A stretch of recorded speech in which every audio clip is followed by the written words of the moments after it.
Hello everyone, welcome back to the channel. Emergency fund कैसे बनाएं, ये ज़रूरी है क्योंकि मुसीबत कभी बता के नहीं आती है। इमेजिन कीजिए कि कल सुबह आप ऑफिस पहुंचते हैं और आपको ये पता चलता है कि कंपनी एम्प्लॉयज़ का ले ऑफ कर रही है, मतलब एम्प्लॉय की छटनी कर रही है और उसमें आपका भी नाम है और आपकी जॉब चली जाती है। या फिर घर में कोई मेडिकल इमरजेंसी आती है और इमीडिएटली 2 से 3 लाख रुपए की ज़रूरत पड़ जाती है। तो ये सब कुछ सुनकर हमें डर लगता है ना, लेकिन दोस्तों ये लाइफ है, यहाँ सब कुछ प्लान के हिसाब से नहीं होता है। अब ऐसे वक्त में दो तरीके के लोग होते हैं, एक वो जो पैनिक करते हैं, लोन लेते हैं या अपने इन्वेस्टमेंट को तोड़ते हैं। दूसरे वो जो कि एक फंड में से पैसे निकालते हैं और अपने प्रॉब्लम को सॉल्व करते हैं। तो आज की वीडियो में हम बात करेंगे कि वो दूसरे टाइप के इंसान हम कैसे बन सकते हैं।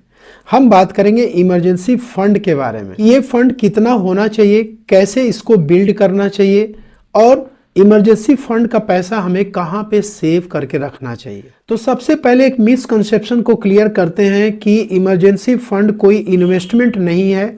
इसका मकसद पैसे को ग्रो कराना नहीं है, बल्कि आपको प्रोटेक्ट करना है। इमरजेंसी फंड वो पैसा है जो हम सिर्फ और सिर्फ अनप्लान्ड खर्चे के लिए रखते हैं।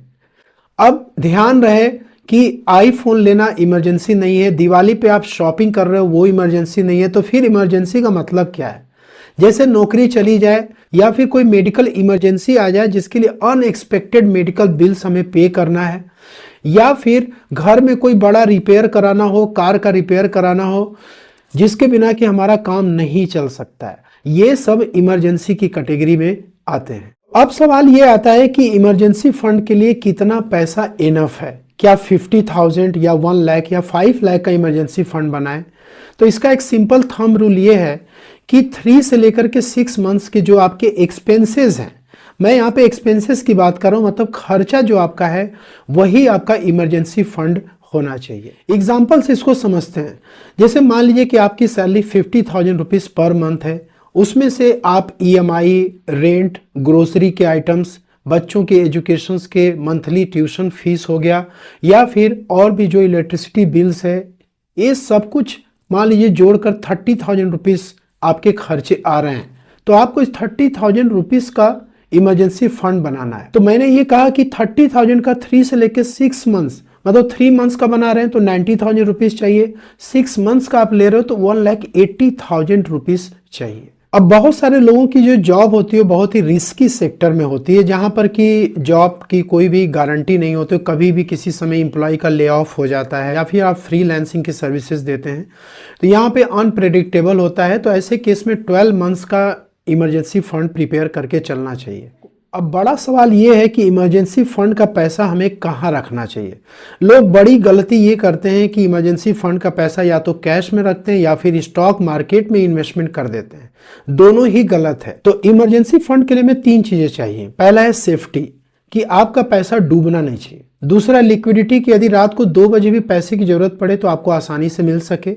और थर्ड है रिटर्न्स, जो कि इन्फ्लेशन से थोड़ा लड़ सके। तो इसलिए इस इमरजेंसी फंड को हमें ना तो स्टॉक मार्केट में या फिर इक्विटी म्यूचुअल फंड्स में इन्वेस्ट करना चाहिए, क्योंकि जब भी मार्केट क्रैश होगा और उसी समय यदि आपको कोई इमरजेंसी आ गई तो आपको उस केस में लॉस ही होगा। तो इमरजेंसी फंड बनाने के लिए सही स्ट्रेटेजी क्या है, इसको आप 2 पार्ट में डिवाइड कर सकते हैं। पहला ये कि जो 20% इमरजेंसी फंड है उसको आप सेविंग अकाउंट में रखें, ऐसा अकाउंट जिसमें कि आप डेली बेसिस पे लेन देन करते हो, और 80% आप फिक्स्ड डिपॉजिट में रखें, और वो फिक्स्ड डिपॉजिट जिसमें स्वीप इन फैसिलिटी अवेलेबल हो। जब चाहे तब आप सेविंग अकाउंट में पैसे को वहां से ट्रांसफर कर सकते हैं या फिर सेविंग से FD में डाल सकते हैं।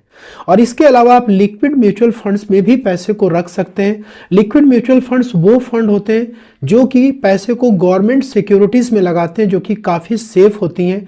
और ये लिक्विड म्यूचुअल फंड्स FD के जितना ही रिटर्न्स आपको देते हैं, लेकिन यहाँ पे लिक्विडिटी बहुत ही हाई होती है। लेकिन यदि आप FD में रखेंगे तो आप नेक्स्ट डे बैंक में जाएंगे, फिर FD को आप तोड़वाएंगे, प्री मैच्योर क्लोजर के चार्जेस आपको पे करने पड़ेंगे, अलग अलग ड्रॉबैक्स है।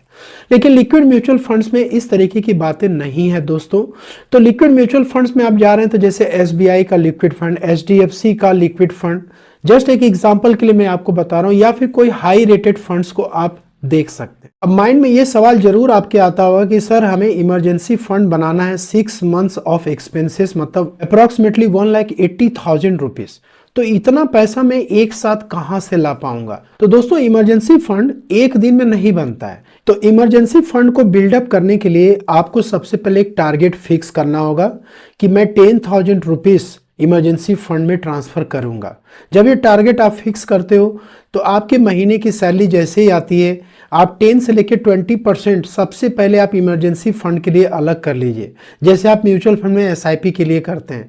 और नेक्स्ट है विंड फॉल गेन, मतलब कभी कभी कंपनी आपको बोनस दे देती है या फिर कोई इनकम टैक्स का रिफंड आपको मिल जाता है, तो आपको उस पैसे से कोई पार्टी नहीं करनी है, बल्कि आपको उस पैसे को इमरजेंसी फंड में ले जाकर के रखना है। तो इस तरीके से जब तक 3 महीने का इमरजेंसी फंड आपका तैयार ना हो जाए, जैसे कि 3 महीने का मतलब हो गया कि 90,000 रुपीज, यदि आप 6 मंथ्स के लिए देख रहे हैं तो 1,80,000।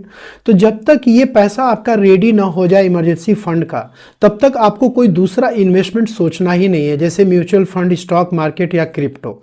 जब आपका फाउंडेशन बिल्डअप हो जाए, इमरजेंसी फंड आपका रेडी हो चुका है, उसके बाद फिर आपका पैसा जो आ रहा है वो आप इन्वेस्टमेंट कर सकते हैं। तो जाते जाते वो 2 गलतियां जो कि आपको नहीं करनी है कि आपको इमरजेंसी फंड को इस तरीके से यूज नहीं करना है, जैसे कोई सेल ऑफर आ गया आईफोन का, तो आप क्या किए, तुरंत इमरजेंसी फंड को तोड़ करके आपने आईफोन ले लिया। दोस्तों इसके लिए डिसिप्लिन बहुत ही जरूरी है। सेकेंड ये है कि इमरजेंसी फंड को रिव्यू ना करना। आप सभी लोग को पता है कि हर साल महंगाई बढ़ती है और आपकी लाइफ स्टाइल भी उसी के अकॉर्डिंग चेंज होती रहती है। तो आपका जो इमरजेंसी फंड होना चाहिए वो भी हर साल 5 से लेकर के 10% तक बढ़ते जाना चाहिए। तो हर एक पर्सन का इमरजेंसी फंड कोई भी हो सकता है, क्योंकि अलग अलग पर्सन के खर्चे अलग अलग होते हैं, तो आपको उसी के अकॉर्डिंग ही अपनी प्लानिंग करनी चाहिए। होप कि आपको वीडियो में दी गई जानकारी पसंद आई होगी। अच्छी लगे तो लाइक शेयर जरूर करें। Thank you so much for watching this video.